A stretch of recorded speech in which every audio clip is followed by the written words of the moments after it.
তেমনি শরীরটারে ভালো আছে? শরীর ভালো আছে খোকা। ইসিজি করে দেখলাম, এক্সরে করি, আল্ট্রাসাউন্ড, শরীর ভালো, সমস্যা ইসিজি নাই। করেছেন কেন? ইসিজি ওই যে আমার বড় ছেলেটা শোনে না, একটু বুকের মধ্যে ব্যথা করলো, আপনি ইসিজি করতে পাঠাই দিলে। ও আচ্ছা আচ্ছা। তোমার শরীর ভালো আছে? হ্যাঁ আমার শরীর ভালো আছে। কি করে বুঝলি তোমার শরীর ভালো? তুমি কি আর ইসিজি করি চাও? তা আমার তেমনি অসুবিধা না তো। তারপরেও বলা যায় না। যাই হোক, ওই মসজিদ কমিটির আমি তো সভাপতি, আজ না সে তো কয়েকবার রানিং, তাই এমনি আমার ধারবার আছে তো, সামনের বার আবার কি বলেন, আপনার প্রশংসা সবসময় সবাই। হ্যাঁ, পারবে না কেন? আমার যে ফিটনেস, যে পোশাক আশাক, যে সাজসজ্জা, এতে করে কিন্তু আমার সভাপতিতে যায় না। তা তো যায় কি না? যায়।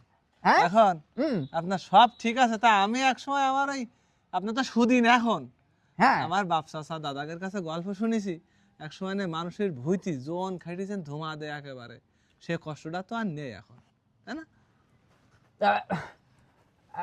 না মানে তারপরে আবার শুনছেন যে আমার ওই দাদা যখন ওই বাড়ি ছিল, ওই জায়গায় আপনারা যাতেন সবাই, আমার চাচারা, আপনারা তো ভাই ভাই যখন খাওয়া দাওয়া করে আসতেন, খাওয়া দাওয়া হইতো না। তোমার আবার এসব কথা, যা গেছে তা গেছে, সে কষ্ট তো আর নেই এখন। না, এসব বলতি নেই, এসব বলতি নেই। এখন আমার যে ধারবার এলাকায় আমার সভাপতি আমার কাছ থেকে সামনের বড় যেন আমি পাই, এটা তোমরা মাথায় রেখো। না সে ঠিক আছে। এখন তাহলে ওই আমি ওই আসার সময় শুনিয়ে আসলাম যে আপনার তো এখন ব্যস্ততা কম, আপনি আমারও বললেন। হ্যাঁ, এখন আপনার মনে হয় এখন মনে হয় ইয়েতে কাফে বসতেবেন, আপনার মসজিদে হুজুরও দেখি বলা বলি করতে আপনার কাছে আসতে পারে বলো।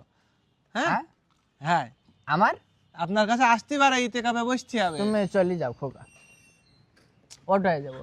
রাগ করলেন? না না, আমার শরীর ভালো লাগতেছে না। ভালো থাকেন চাচা। হ্যাঁ, আচ্ছা ঠিক আছে।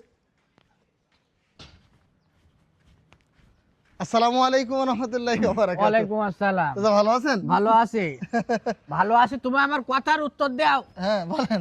তোমার মসজিদে, হ্যাঁ, এই আমি সভাপতি না থাকলে তোমার মসজিদে চাকরি এতদিন থাকে না। সে তো আমরা সবাই জানি আপনি সভাপতি মানুষ এবং এলাকায় ধারবারওয়ালা মানুষ। হ্যাঁ, আমার ধারবার তুমি তো জানো। হ্যাঁ হ্যাঁ হ্যাঁ। রফিকুলের এই সাহস কি করি হয়? রফিকুলের কেন কি বলিস? কি বলিস কি না তুমি জানো? ওর কত বড় সাহস, ও আমার এই ধরনের কথা বলে। না না, এটা তো ঠিক হয়নি তো। আপনার একটা উল্টো পাল্টা কথা বলবে কেন সে? সেইটাই তো, এটাই তো। ও কি দাও, আমি মসজিদের কি সভাপতি? সভাপতি, আর ও কে? ও আমার এত বড় কথা বলে? ও তো কিছুই না। আপনার কি বলিস কি এটা বলেন না, কি বলিস? বলিস কি তুমি জানো না তো, তুমি জানো না। ও আমার বলিস কি, হ্যাঁ, আমার নাই এতে কাবে বসতে হবে। কত বড় বিয়াদব! এই কথা সে কিভাবে বলে? কিভাবে বলে সেই কথা? সেইটাই তো। হ্যাঁ, ও আপনাকে হুকুম দেবে কেন? আমরা জানি আপনি নিজে ইচ্ছায় বসবেন মসজিদে, এটা আমরা সবাই জানি যে এবার আপনি নিজে থেকে মসজিদে এতে কবে বসবেন পুরো 10 দিন। আমরা সেটা জানি বলে আমরা আপনার কাছে আসছি দাওয়া দিতে। সে কিভাবে আপনাকে এই কথার হুকুম দিয়ে গেল? না, আমি তোমার কথায় তো একমত হইতে পারলাম না।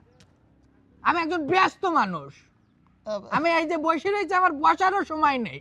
আমি এত পরিমাণ ব্যস্ত, আমার মাঠে সবসময় কাজ চলে, মেহিন চলে।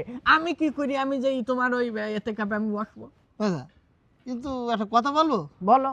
গত মাসে যখন সভাপতি নির্বাচনী হলেন আপনি আর কি, তখন যে আপনি বললেন যে আমার মূলত কোনো কাজ নেই, সমস্ত ব্যবসা বাণিজ্য কাজ বা সব ছেলেদের হাতে দিয়ে দিছি, আমার যদি তোমরা সভাপতি বানাও আমি আমার পুরো জীবনটা মসজিদে বিলাই দেবো, এই বলি তো সভাপতিতে আসলেন। সে ঠিক আছে, তা আমার এখন এতে কাপে বসার বয়স আছে? তুমি বলো। আপনারই তো মূলত বয়স, এতে কবে তো আপনার বসতে হবে, আর বসার একটা দায়িত্বও তো আপনার নিতে হবে। আমার একটা মাঠে একটা মেশিন চলতে, চাইনা মেশিন DM 95, ওই মেশিন আমি ছাড়া পৃথিবীতে বলা ভুল, অত্র এলাকায় কেউ স্টার্ট দিতে পারে না। মেশিনটা স্টার্ট দেবে কিনা? আচ্ছা যাই হোক, কিন্তু একটা এতে কবে দায়িত্বটা তো আপনার নিতে হবে অন্তত। আমি দায়িত্ব নিছি তো। বুঝলেন? আমি ওই যে পার্শ্ববর্তী গ্রামে, আমি ওই যে নুর ইসলামের হবে না, এবার বসবে না। কেন? ওর সাথে আমার এবার দামে পটিনি, এবার বেশি টাকা চাওয়ার কারণে আমি ওই যে আকিজি ঠিক করেছি। আকিজি? হ্যাঁ। এইভাবে দাম করি মসজিদে এতে কবে বসালে তো আসলে ইবাদত কবুল হয় না চাচা। আর এই যে এতেকাফ, এটা রাসূল সাল্লাল্লাহু আলাইহি ওয়াসাল্লাম নিজেও পালন করতেন। এই রমজানের শেষ 10 দিন উনি নিজেও মসজিদে এতেকাফে বসতেন। তো এই সুন্নতটাকে আমরা একটু পালন করতে পারি না চাচা? মানে গ্রামের লোকের সবার তো ধরো ভার পড়ে। হ্যাঁ, সবার ভার পড়বে, মানে সবার একজনের উপরে দায়িত্ব থাকে। হ্যাঁ। পার্শ্ববর্তী গ্রামেতে আনলে হবে না। ওভাবে আনবেন কেন? এটা তো আমাদের গ্রাম। তা খোকা, আর একটা ইবাদত। আসলে এইভাবে বুঝুই না কেউ আমার।